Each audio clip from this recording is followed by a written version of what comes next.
Hello, everyone, and welcome to the Speakeasy podcast, number 5, I believe, talking about remakes. Today, with me on the podcast is, as usual, OPNerd, Howdy. MrBrotaku. Hello, everyone, and welcome to the Speakeasy podcast. Wow, your voice sounds exactly like mine. I also didn't know you're a ventriloquist. And Ben Briggs. Hello. Wait, I don't have an accent. Hello. Wait, There you do I go. have an accent? OPNerd sounds like garbage. Don't worry about it, guys. It might resolve itself or it might not. Who knows? Anyway, welcome everybody. Mystery. The first thing we're talking about today is Wolfenstein: The Old Blood has been released on PC. What do you guys think? I love Bethesda. I know that. Well, I'm behind it. I haven't got to play it yet. I think it looks awesome, and it's on my Let's Play list, and I really like the old Wolfenstein, so I'm sure it's going to be awesome. I saw a little piece of it. It was like some old, it looked like old style, like a Doom game, but it was cool because the gun was still like, you had like the new school graphics on the hand and the gun, and then everything else was just like 2D, 3D. So it was pretty cool looking. Just so there's no confusion, Bethesda is the publisher. They're not the developer. I can't remember who the developer was, although it might be Raven Software, which did Return to Castle Wolfenstein back in the late 90s, I believe. Either way, Bethesda is the publisher. I'm looking forward to playing it. I have not played. I don't even own the New Order yet. It's just one of those things that's on my wish list, and maybe another year from now when it's available, probably bundled with the Old Blood for, I don't know, $20, I'll buy it and play it. I've got too many games that I don't have time to play in between now and then, as it is. So it's Like interesting. Skyrim, Oblivion, Skyrim again, maybe some more Oblivion. Yeah, it is something I will be playing eventually. What I've read about it says that it is, pretty good. I mean, the New Order was very well received, and the basic consensus is if you liked the New Order, it's more of the same, and it goes back to the Gothic castle atmosphere of that's made the series pretty popular. Yeah, so it's officially called an expandalone. It says on the Steam page. So it really is an expandalone. It's the same gameplay as Wolfenstein: The New Order, basically. It's very close to. It's a prequel to that story, and it just leads in. So it's not a full price game. It's only $40, I think, versus the usual $60. I think actually The New Order is still more expensive than The Old Blood. But yeah, if you liked The New Order, if you liked Doom, Wolfenstein 3D, all that stuff, same good old stuff with a bit of a new face on it. So Yeah, when you say expandalone, are you talking about like how First Light for Infamous? Because that's like its own thing, right? I don't know what that is, but it's like DLC, like an expansion, but you can buy it separately. So you can buy it without owning it. Basically a full game. It's Yeah, it is a full game. separate game. It's a separate that's game. cool. You do not need to own anything else to purchase or play. Yeah. I personally, I'm not a big first-person shooter guy, but I was watching my roommate recently play the New Order, and it looked great, and it had a surprisingly good balance between gameplay that's actually sort of engaging and creative, and then having cutscenes with good voice acting and directing that's sort of successful. And that should have been my first hint that it wasn't made by Bethesda, but it looked really great, and the graphics especially. I'm sort of a classic gamer guy, so when I see something on the PS4, it just blows my mind. I'm like, I can't believe it's 60 frames per second at 1080p. Oh my gosh, look at these textures, and it's like not even that. Wait, are we still talking Wolfenstein: The Old Blood? Well, I'm just talking about the original. Oh, and, okay. I was like, wait, that from one's what I've 1080p seen about 60 on PS4? Oh, maybe not. Yeah, I don't. Wait a second. Yeah, and I was questioning that. and shooters either from id Software or that evolved from shooters from id Software aren't exactly known for story. In fact, when it comes to those types of things, I don't give a damn. When I eventually play New Order, if things die and explode when I shoot them, 2 thumbs up. It's a good story. All the talky bits, don't care. All them Okay, talky get on the bits. It gets a As little long as you don't look back at the explosions, it's awesome. It does look like more of the same, and that the original looks awesome. So I'm sure that it's going to be amazing. If you like first person shooters, it seems to have a good sense of humor about it too, which is interesting for such an overly violent game. But and it also seems like there's some paranormal element or like zombies or something. It's one of those. It's one of those. Nazi zombies. Of Yeah, it's course, I've another one never of heard of those. that before. Naturally. It's another one of those. When are we getting Russian zombies? Neo-Nazi kind of. It's got like some kind of like alien and ancient stuff mixed into it. There was another game that was like that called Nibiru, where the Nazis had like there was zombies involved and aliens. It was kind of weird, but I think it's a cool theme. I really like the theme of the game. Yeah, all right, next up on the news, Starfighter Inc. has launched a Kickstarter, and I thought this was quite relevant to the podcast today because it is called right there in the Kickstarter thing, the next X-wing. So exciting. Well, the thing is, I have to wonder if they're a little late to the party because there was a drought of many years when it came to what are called space simulators. Those would be Suddenly you sound the better. X-wing and TIE fighter games. Not to mention the entire Wing Commander franchise. There was a popular franchise called Free Space when it came to space shooters. And then for many years, because it's kind of a niche audience, they really didn't make them. But now recently we have Elite Dangerous, which is already in full release and continues to be developed and expanded upon. And very soon, probably before the end of next year, we should have a Star Citizen. And there are a couple of others out there that are smaller and not as well known. Oh, also the X series continues to be developed and evolved. So I'm just wondering if they're a little late to the party. I think a lot of people that have been waiting for the resurgence of this type of game are going to have their fill with those two, the two big ones, Star Citizen and Elite Dangerous. So I don't know how much. Sorry. No, go ahead. It's been halfway funded, and it's still got over halfway funded with 25 days to go. So it seems like it's hitting its mark. That's a pretty good place to be for a Kickstarter. So it seems like the demand at least is there to get the game fully funded. I'm personally excited for it. Not that I've ever played the originals, but they're so beloved. I mean, they're lauded as some of the best PC games of all time. So, And oh, sorry, I thought you were I'm done just by that. I'm just really looking forward to it. They said they're going to have like real Newtonian physics and all kinds of cool stuff. For me, I've been recently searching. I develop games as a hobby in my spare time, and the next game I'm going to develop is in my head. And I've been searching for games similar to it at the moment. And space, physics, that kind of thing. It's not X-Wing. But damn, is it hard to find space games that are physics-based.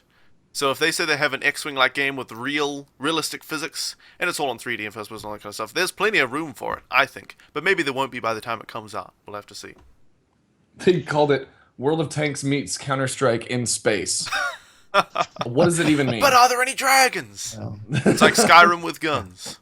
I mean, I know the audience for those types of games are excited that more games from that genre continue to be developed, but there's a difference between the excitement for that type of game and then people actually being willing to lay down some money for it. And although although they may already be past the halfway point on their Kickstarter goal, 25 days is not a long time, and to make certain they get the other, I'm guessing 40% or so from their stated goal that they need. So, they're not out of the woods yet as far as what they need to develop the game is concerned. And then, of course, at that point, it's essentially an early access game. Do they continue to get the funding they need to do what they want to do with the game?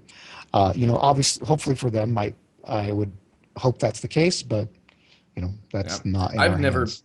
played a space simulator in my life. I've never played one, but I want to back the Kickstarter just based on the trailer alone. And I haven't either. And just looking at this, it looks very awesome. I barely even touched the very icing on the cake for Star Wars games, to be honest. I'd love to catch up on that. I've barely played the old X-Wing games. Just like a few years ago, I was like, oh, that looks cool. I guess I'll try it. And it was fun, but too old to play for me. There's no nostalgia there or anything. So having a newer version, there's room in my life for it. But as OPNerd said, there are a few games like that already coming out. Not out yet, but coming out. So if the Kickstarter is successful, the launch of the game may not be. Their As a attitude public, about it. Sorry, go ahead. I was going to say, as a public service announcement for those that are interested in those original Star Wars games, X-Wing, TIE Fighter, X-Wing Alliance, the definitive versions to get are available on GOG, Good Old Games. Do not get the ones from Steam. They do not Yeah. include the CD-ROM versions that have pretty much better everything, especially the music, because the Yep. music is so, you know, it's so much an Primitive. important part. Well, it's an important part of the Star Wars, any Star Wars game is John right. Williams music. So that would be the version to buy, even though like the Steam version was recently on sale and it was cheaper, but GOG is the best place to get it. Plus it's DRM free. So there you go. Mm-hmm. Yeah, Quick with the new note- GOG Galaxy sorry. client, it'll auto-download and auto-update and all that garbage There as you well. go. So Yep. Yeah, I just got Rayman 2 from GOG. I just learned about it today. $7. Great game. But is that the 3D I- one? yeah, it was the second in the series. My that was favorite in one. 3D. Everybody hates it. It I is love such. Yeah. There's a that reason was it's the been first ported 3D to one, literally correct? everything. It was the very first 3D Rayman, correct? Because there was the Yeah. original that was the side Rayman scroller. 1 and then Rayman Rayman 2. 3D. So good. Yeah. I got the poster on my wall. But, Anyway, keeping totally on topic, right. we're done with the I just- news. It's time We to are? move on. Yeah, that was it. I just Okay. want to make a quick note. That Okay, he was go wearing ahead. the Oculus in the trailer, Oh. and I would love to see the Oculus See, I become had a part of a space simulator. I had the Yeah, I had that one. PS1 version. Can I Right there. interject? Everyone can I can interject Go ahead. what I well, as far as news items are concerned, I want to mention one thing that I've already told our participants here before we started. As we know, Bethesda is scheduled to hold their first big press conference at E3 Oh, this right. year, about a month away. There's a person who has a LinkedIn profile. LinkedIn is a job networking site, if you're not familiar with it. It's kind of like an online resume. And there's a person on there who recently added to their credentials that they were one of the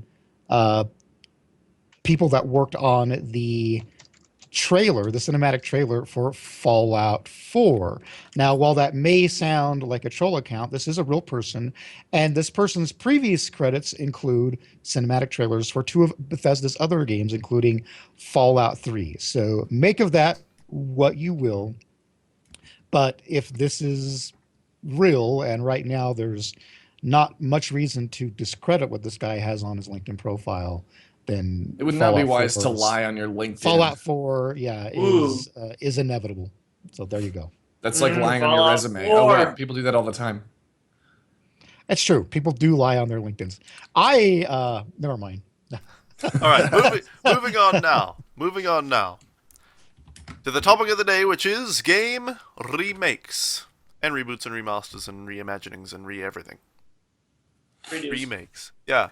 So the most recent example of that, as was brought up just before the podcast, in a way, Briggs will be right back, I guess, is GTA 5. You might call it just ported to PC or ported to this and that, but when it came to PC, it got all the upgrades like 60 FPS first person, and it actually had heists, amazing, and modding custom. I don't know if custom tracks and maps or custom racetracks things were on the console versions and all that stuff. So in a way, a remake, but kind of a port, kind of remake, a report. I don't know. Either way, it's real successful. Yeah, It is. it sold And, 3 well, the times thing for is, every copy. The great thing about what they're doing with it is they just keep making the game better. They Yeah. just keep doing it. It's like every time you think they can't make it better, they add something else. And they've been really successful at that. And then another thing that Wait. they're doing right, and this is just something for me, releasing DLC for free. Who does that? People who have already CD made Projekt enough Red. money. A lot And of them. companies do that, actually. Rockstar and CD Projekt Red. That's it. They both It's a make trend I'd like to see more of. Yeah. They both make open world games in a way. Witcher 3 is going to be the most open world. Anyway, the biggest game that I'm sure everybody is concerned with at the moment about remakes and all that garbage is Ukulele. I know these two are excited, so you two can just go Oh, yeah. ahead. Oh I'll gosh. just be quiet. I just Can I picked go up my first? copy of Banjo Because I don't give a damn. Kazooie today. OP doesn't give a damn. That's fair. Go ahead, Ben. That's fair. So, what I'm personally most excited about is not only is Grant Kirkhope, the original composer of Banjo-Kazooie, returning, he also did Donkey Kong 64, more notably in my opinion. Seems like he has a soft spot for that one as well. But also, they're bringing back David Wise, who did the Donkey Kong Country series music. He also composed for Diddy Kong Racing, my favorite game of all time. And I am. They also brought one of the composers from that Pinata game. Sorry, guy, I don't. I, I was muted I on the stream. I love that Viva Pinata game on Xbox original. I played I've heard that it's for good. hours. I didn't even How's have the it. I went to music? my friend's It house. seemed like They a had a new wonderful Xbox, game. and I just sat there the whole time. I was like, "Go away! I'm playing this. Go away! I'm playing your new Xbox." And I I played it for like I 8 bet hours. the music is somewhat Right. similar too. I mean, the whole lineup of the games, Banjo-Kazooie or Donkey Kong 64, Donkey Kong Country, have some of the best music, in my opinion, of all time that's come out in video Yep. games. And I definitely see another great opportunities for guys like yourself, Ben, to take this music and make even more music with that. I'm so excited. Just having David Wise and Grant Kirkhope, two of my favorite composers, two of the most beloved composers of all time, on the same team, making the game that we have wanted for so long. It just warms my heart. I could not be more excited. And I finally get to meet Grant, the upcoming Con Bravo. Not to plug. I'm super excited to shake his hand and try not to pee like down my leg. What's wrong with the little It's P? great. It's endearing.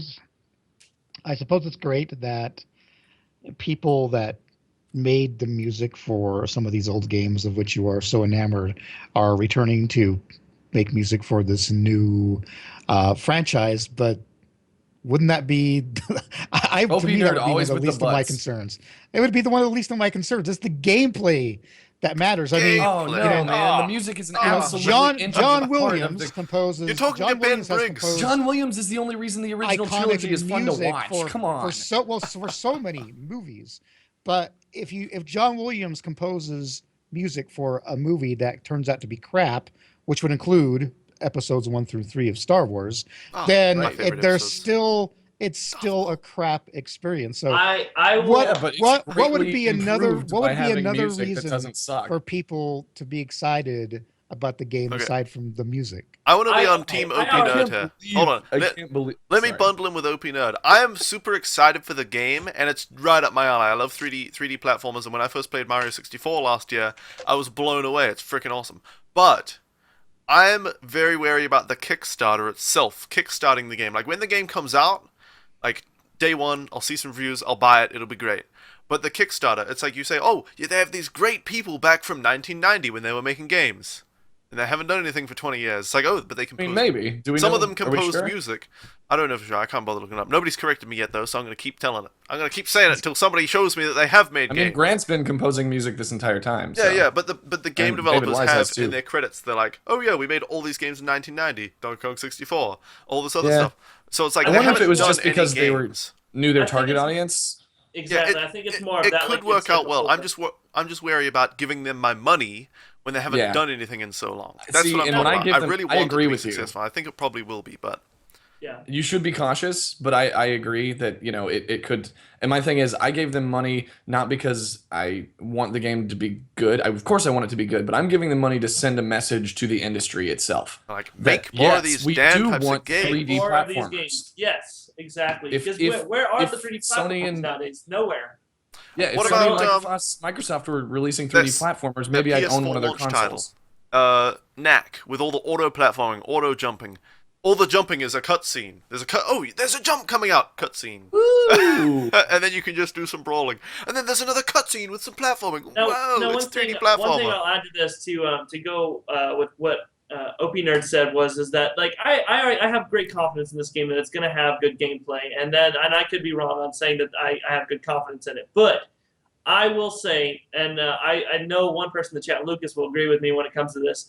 One of the things that pulls me into a game and makes me get into the game is the colors, the theme, and the music. If all three of those tie in together like they did on Donkey Kong 64, Donkey Kong Country, Super Mario 64, games like that, it's going to pull you into the game. It's going to make it that much better. That's what gives it that nostalgic feeling. That's what makes that game so easy to come back to. You get that feel every time. Like going back to Oblivion. Immediately. It Because just brings everything you was back so in. well put together. Because The you already knew how audiovisual awesome the aesthetic. gameplay was, but then you got the visuals, you got the music, and everything tied in together so well. Yeah. It's And I crucial. will agree It's- that gameplay is the most important.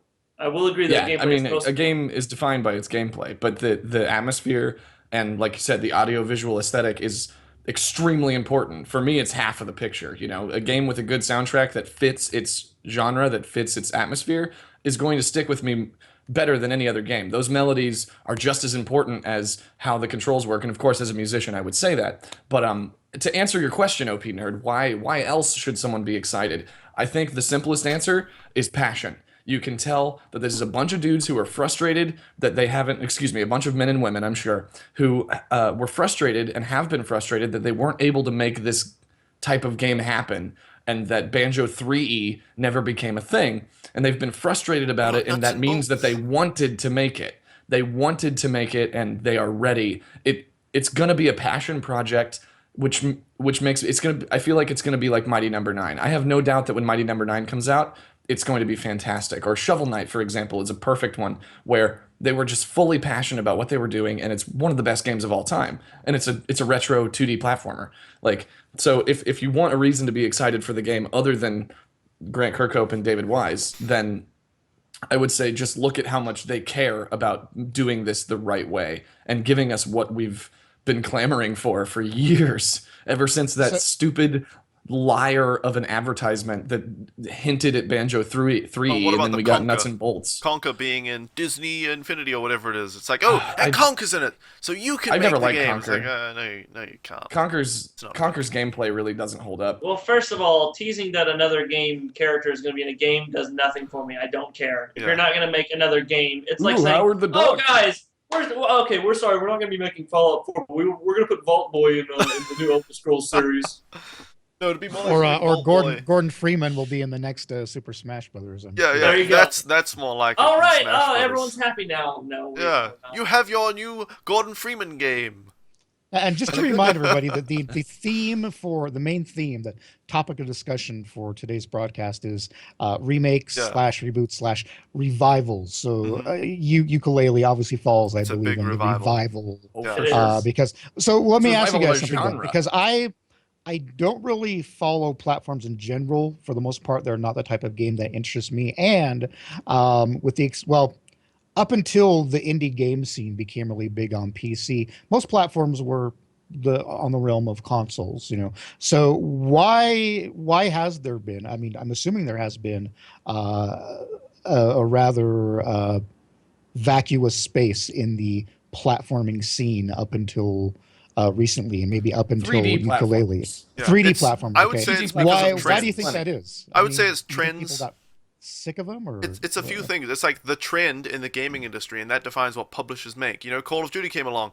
Everybody loves first-person shooters. They make tons of money. Now everybody makes Battlefield and Call of Duty and all these other big shooters. Everybody wants their shooter.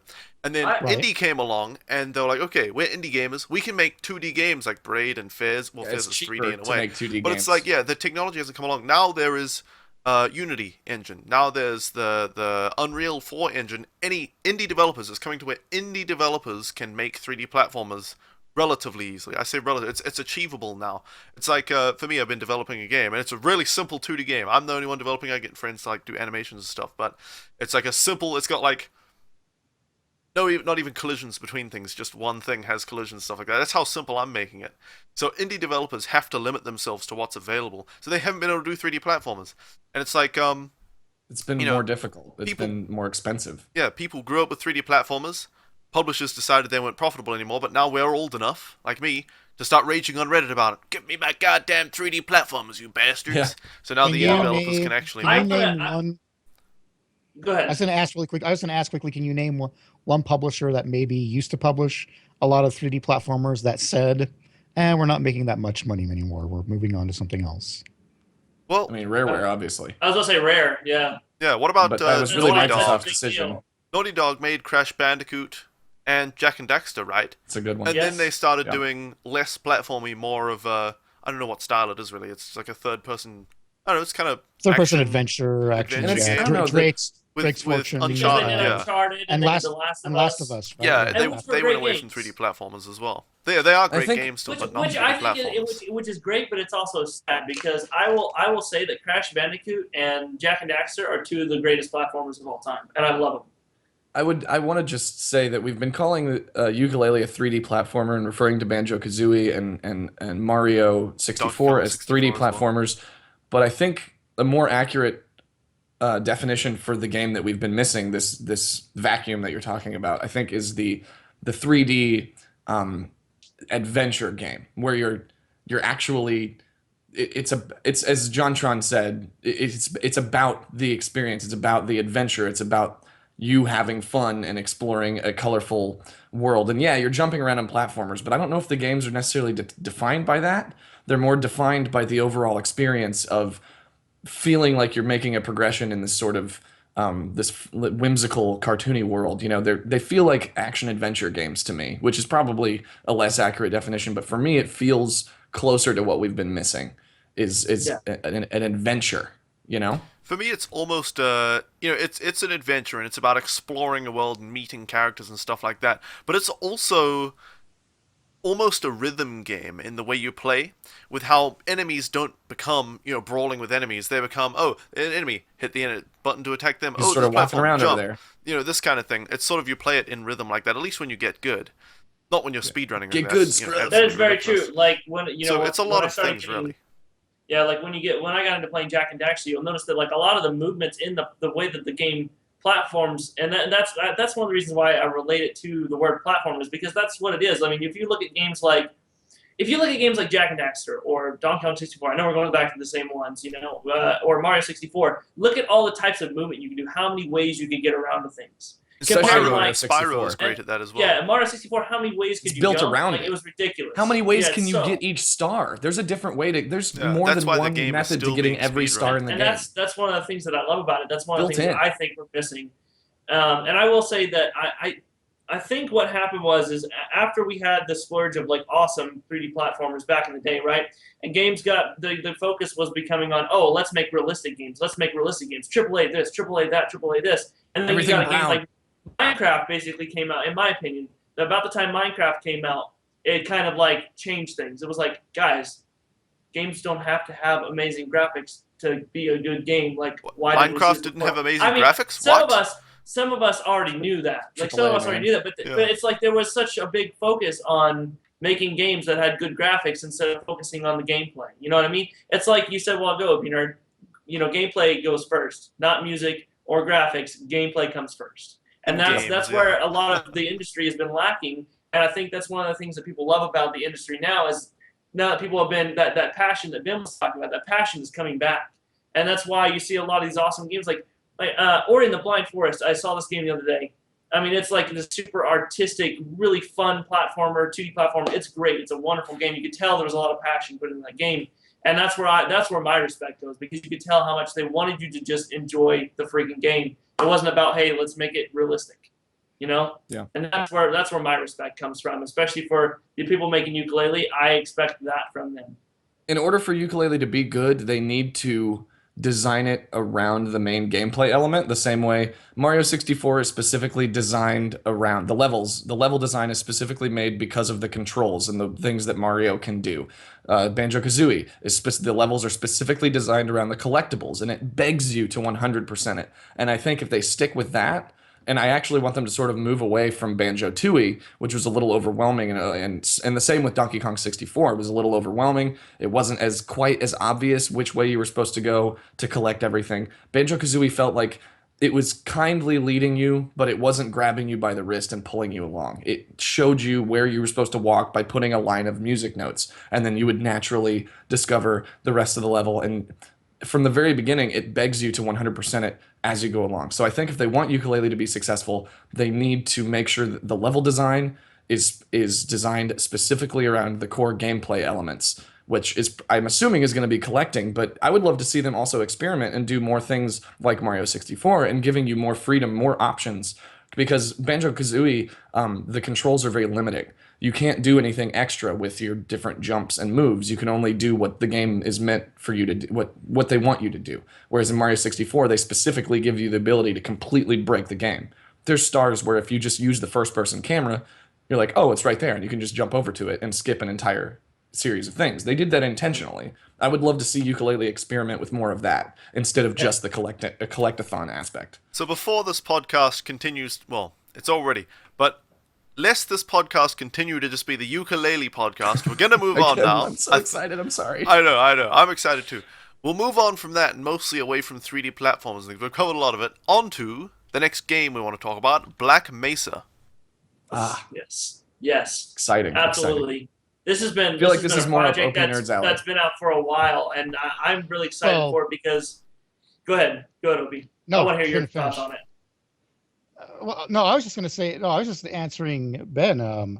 It's for me. It's just a matter of my experiences with PC games. I really have not been much of a console player ever. Even back in the days when I owned a console, it was for a handful of specific games, and I mainly played stuff on PC. That being said, the Half-Life series, Half-Life 1 and 2, and its expansions are what many people consider to be some of the pinnacles in PC gaming, specifically when it comes to first-person shooters, and how the original Half-Life kind of moved the first-person genre forward by making it more immersive, not breaking to cutscenes. All the cutscenes, so to speak, happened within the game from the first person's perspective that the rest of the game takes place in, and presented, unlike most shooters up until that point, an actual story and characters that people could be invested in. Now, I've played, so big news, because this is also kind of a news item itself. Last week, a week ago today, Black Mesa was released as an early access game on Steam. It's $20. And if you buy that now, they say the price is most definitely going to go up when it's ready for full release. But right now you can get it for $20, which will give you access to the full game when that is released. Black Mesa is essentially a remake of the original Half-Life in the newest version of the Source engine, which was used to create Half-Life 2, and they use it these days for Left 4 Dead, Counter-Strike, Global Offensive, etc. So it's for the most part the same game. There are some parts of the game that are a little bit different because the development team, which up until now was unpaid, because this was a modding team, a passion, a project of passion, as you might say, for the people involved in making it. They decided that there were certain areas of the game that, in their mind, could be improved, and this has all been done with Valve's blessing. Obviously now, because it's available on Greenlight, but at any time in the past while it was being developed, being a Valve property, Valve could have stepped in and issued a cease and desist order and said, "You guys can't do this." Even though you're not Enix. Yeah, even though you're not profiting from it, it's our intellectual property. But they saw, and it was of such high quality, they said, "We want to see you continue to work on this." And so now they're actually making money from this so they can continue and finish its development. I've played it. It's great.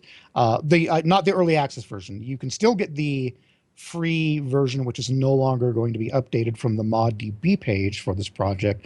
But it looks great. It plays very well. It's been so long since I played the original that I wouldn't necessarily be able to tell you which parts are a little bit different, but I can tell you several parts that are exactly the same as they were in the original. Came out like 14 Half-Life. years ago. 99, somewhere around there, 2000, right around there. I even want to say, I want to say 99. But so that's what Black Mesa is. It's a fan project, a modded version of Half-Life that is now available in a new updated engine. And it's interesting because Valve actually released the original Half-Life using the source engine, but they still use the original textures and models and polygons. The biggest advantage was that it ran smoother. It could take advantage of DirectX 9. And of course, you got your nice widescreen resolutions, which the original game didn't support. But this is even better. I would almost expect to see this included every time Steam has their big sales, the summer and the holiday sales. They usually include a Half-Life complete package. Once the game is in full release, or maybe even before then, I would expect this to be included and essentially become official Half-Life canon. Excuse me. So go ahead. You know what? I would say Black Mesa being sold by Steam is a great... it's like the opposite end of the Steam sold mods thing.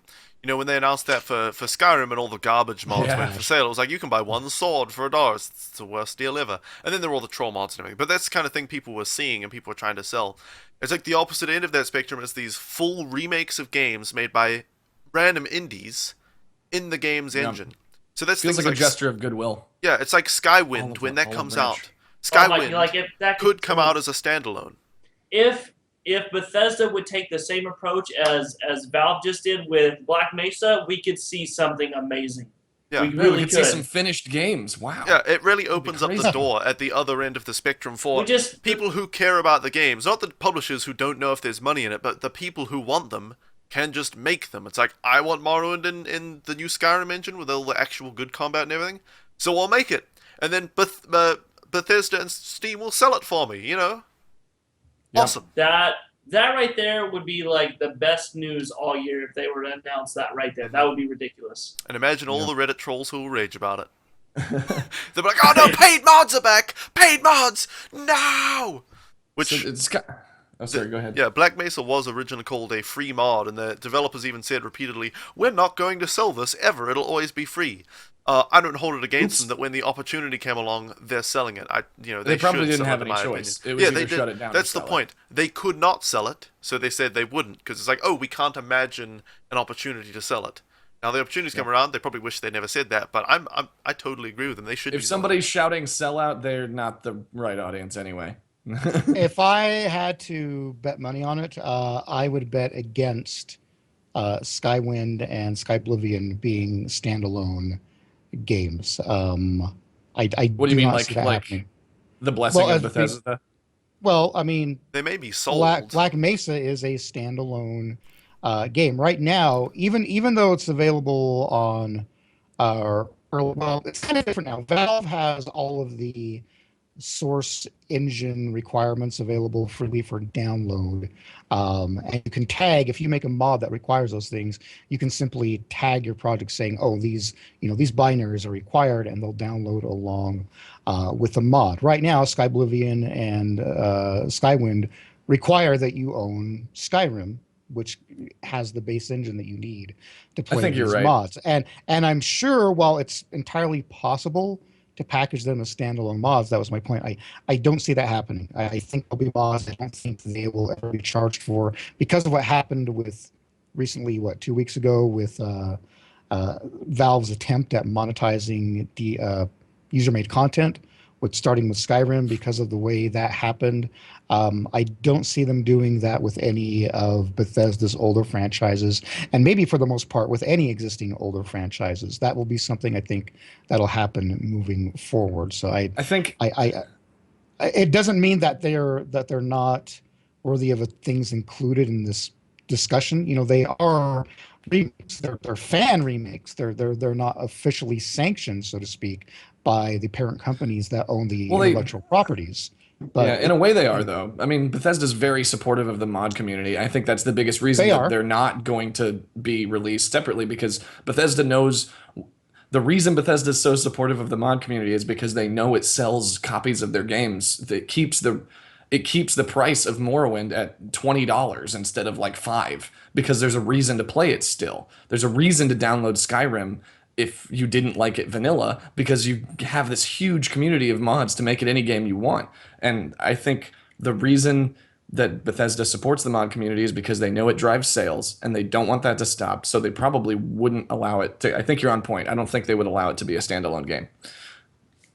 Yeah, and it's a matter because if it does become something that is sold, then Bethesda, by default, even if legally they're not obligated to support it, are the people that consumers would turn to for support. Whereas with any piece of modded content, while Bethesda gives their blessing for people to make it, they are in no way liable for any damages that could come from the use of that content. And I don't think they would want to have that liability for these other big mods, remakes of their games, regardless of how good that is for their business model. It's not something that they should have to worry about.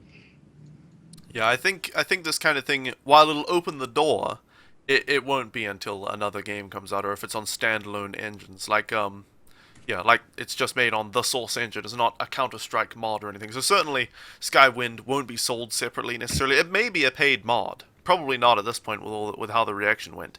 But No, it won't. I'm so who knows, excited. Every maybe- time I hear the word Skywind, I pee a little.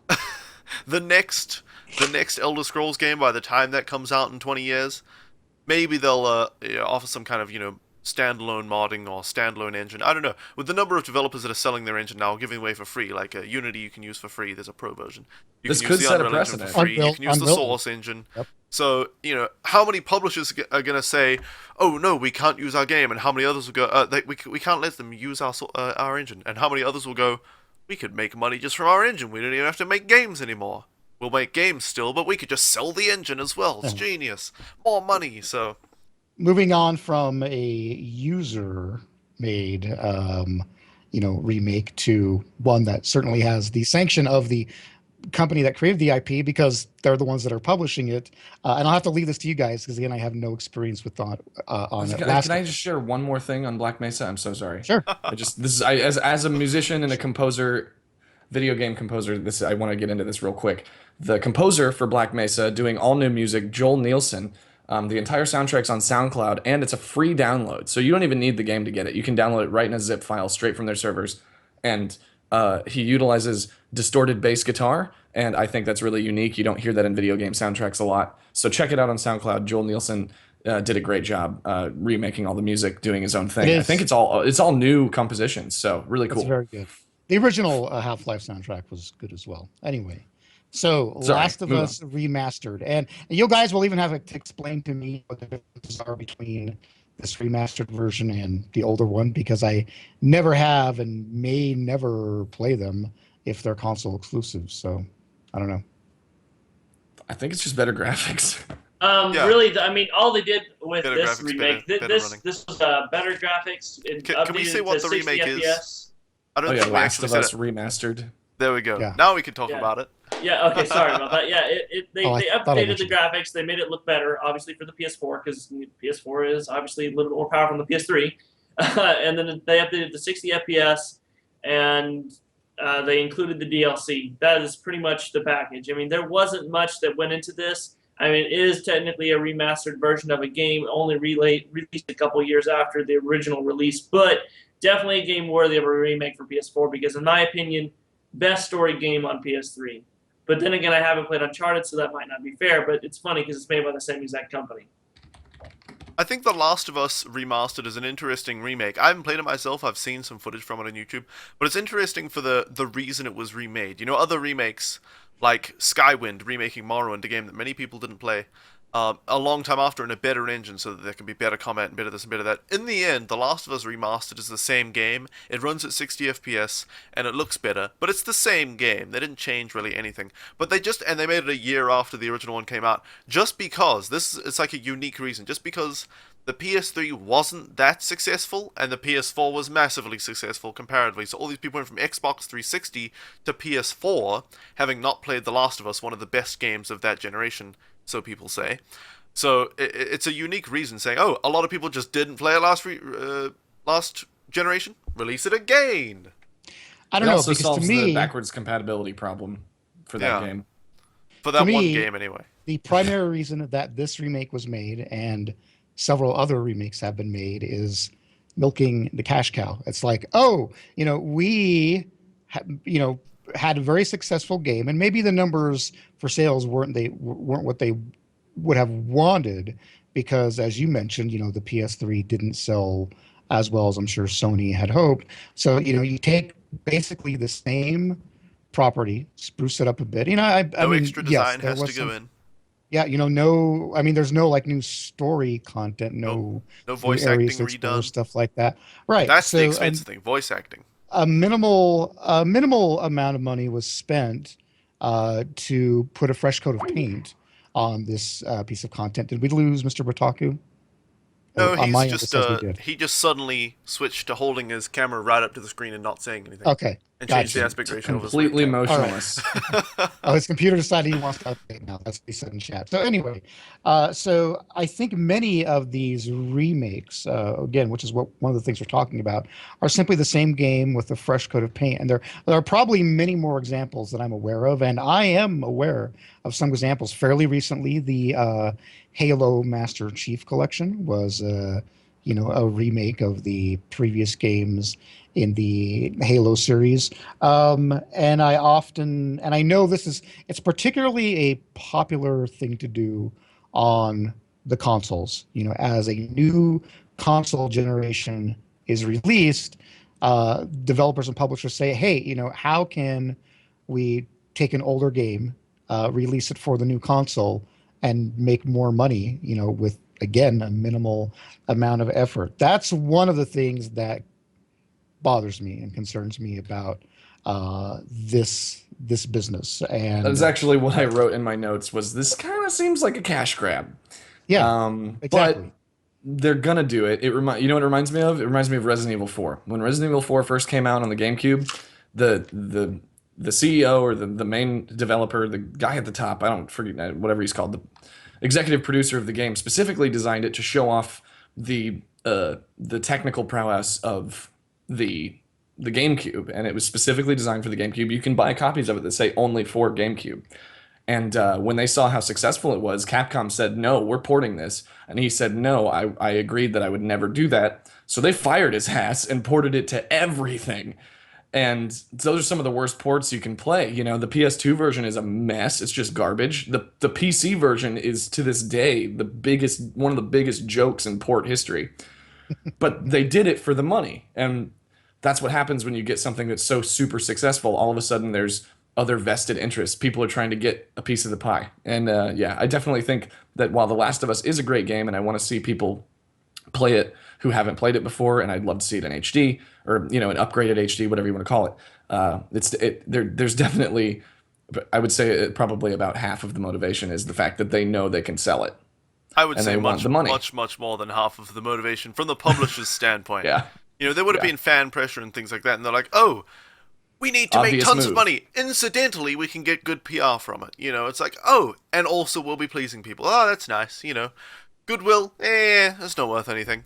But you know what? I would rather see rather than The Last of Us remastered and all these other remasters, especially ones that come out a year after the game, like this one. This is backwards compatibility.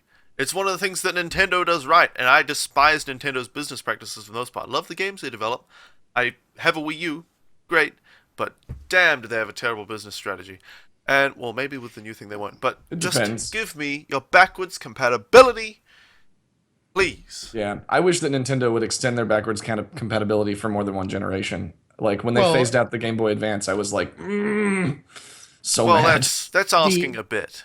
I don't know. CPU, the differences in CPU architecture between the PS4 and the PS3 are very, very big. The Cell engine, which is the PS4 the PS3, and the PS4 essentially uses what is almost very close to an off-the-shelf Intel processor. That, understandably, to me, is one of the reasons why backwards compatibility is different. Welcome back, MrBrotaku. Wasn't there? I remember when the PlayStation 3 first came out, it was backwards compatible with PlayStation 2, but in fact, there was just a PlayStation 2 inside of it. Yeah, well, and they had to remove it eventually because it was too expensive. Well, yeah, that's the reason why they were able to get that's how they got the price drop, was because they took out backwards compatibility, which was... They literally just had two systems in one box. That was annoying to me, because backwards compatibility is one of the best things. I would rather pay for two consoles in one. Yep. Me too. Yep. It's like, they should have done it in the opposite direction, I feel. The PS3 initially didn't sell well because it was more expensive than the Xbox 360, similar to the Xbone, then they had to take away the Kinect, right? So they took away a feature, sold it for less, okay, it's picking up in sales again. They should do it the other way around. Sell the cheap version first that doesn't have backwards compatibility, and then like a year later be like, hey guys, we're coming out with the PS4 something else, and it has backwards compatibility and all this kind of stuff. Are you saying that Sony shouldn't play all of its best cards right away, and they might actually save some? No, that's not a thing. They can't. I was actually. That's what I think Nintendo always does right. I was saying something about this today about how it would be so awesome. Like, if they want to do something like this, like, look, there you go, guys. You can buy the cheaper version of the console here that doesn't play backwards compatible, or you can buy the new PS4 that plays PS3, PS2, and PS1 games. And it's oh my shinier. god, wouldn't that be awesome? Oh my god. I'd be like, if I had a PS4 that could play all the past generations on CD, I'd be like mind fucking blown. So that's Yeah, I would the buy it glory, for that the reason glorious alone. PC master race. All right, that's why everything just needs to be on PC. I can play any game that was ever made, and if I can't, I'll emulate it anyway. You know, if it was, But if we it was don't for, do that. No, well, only if I own the official hardware I for the ripped thing, the- and then I emulate. I ripped the BIOS myself. Okay, You know those I cartridge never readers? downloaded it. Yeah, I've got one of those yeah, right here. yeah. I can't show it right As- now. It's in the storage container. We are coming close to the end of the show here. I did want to. I know it's not on our official podcast outline here, but when it comes to remakes and reimaginings, there is one thing that I wanted to mention that, to me, has been one of the best examples of that in really in recent memory, in 10 years, and that is the XCOM franchise. The XCOM franchise over the past 2-3 years has actually had 2 remakes, both of which are fantastic. There's the officially licensed IP, XCOM, which is now being developed by Firaxis and was released as XCOM and XCOM Enemy Unknown and XCOM Enemy Within. The original XCOM coming out sometime, I believe, it was around 1996, 1995, somewhere around there, maybe even earlier. But fantastic strategy games. With the most recent version, the official version by Firaxis, they've stayed very much within the spirit of the game. The user interface is completely different. It's all fully 3D, whereas the original was a pseudo 3D isometric view. And then in addition to that, prior to the announcement that there was going to be an official remake, I don't remember the development company, but it's an indie developer. And we actually know somebody, OPNerd, that worked on this.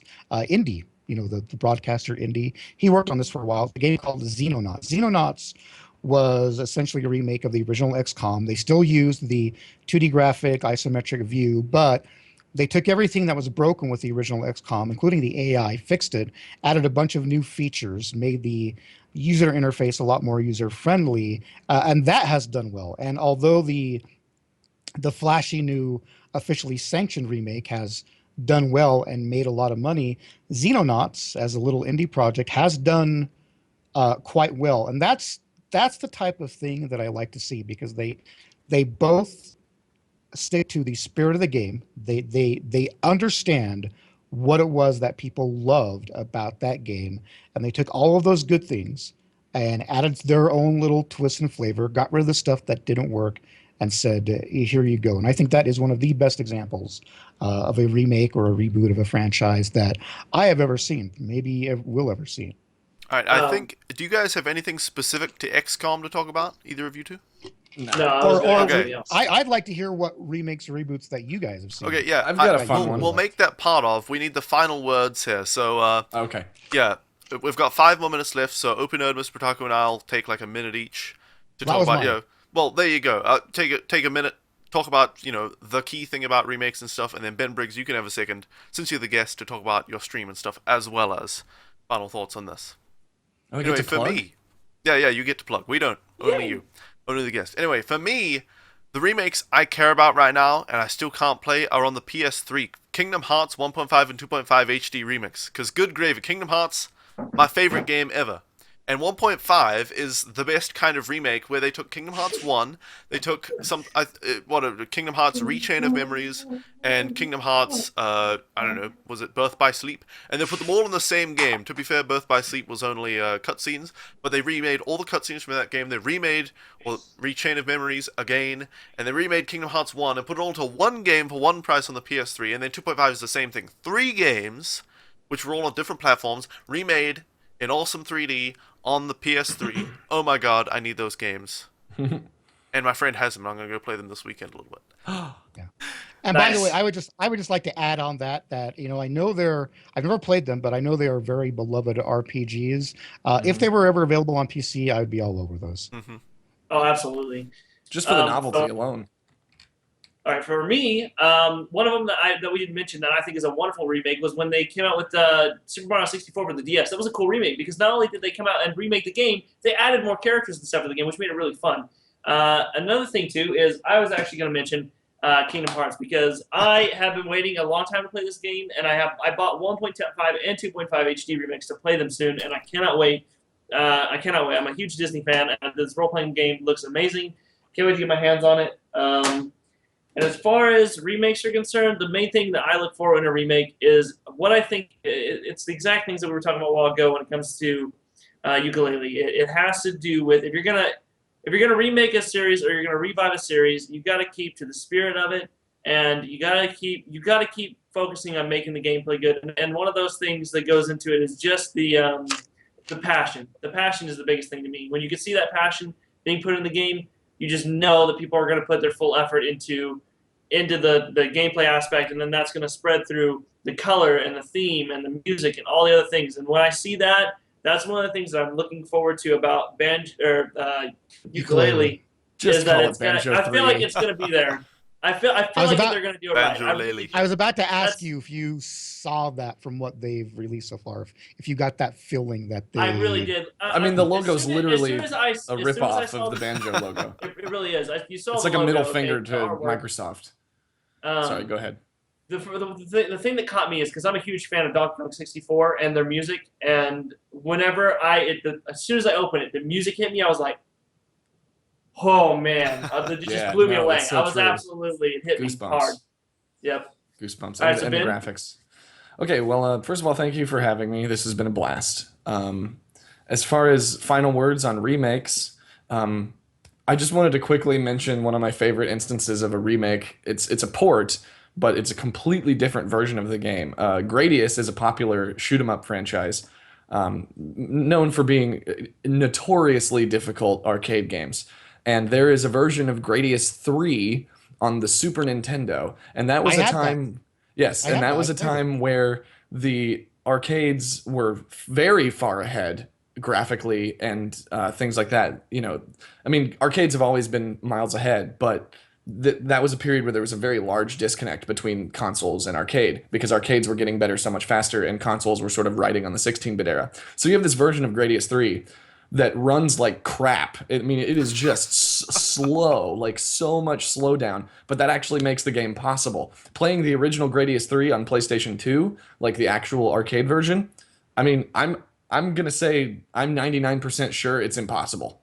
Like there's a level with bubbles that you just can't beat it. I don't know. There are people who are Grandmaster Tetris players and all that stuff. Yeah, they can can probably beat beat it. it. But for the Yeah. layman, Yeah, for the normal person, it just doesn't work. But Gradius 3 on For Super noobs. NES is You're saying if you're totally noob.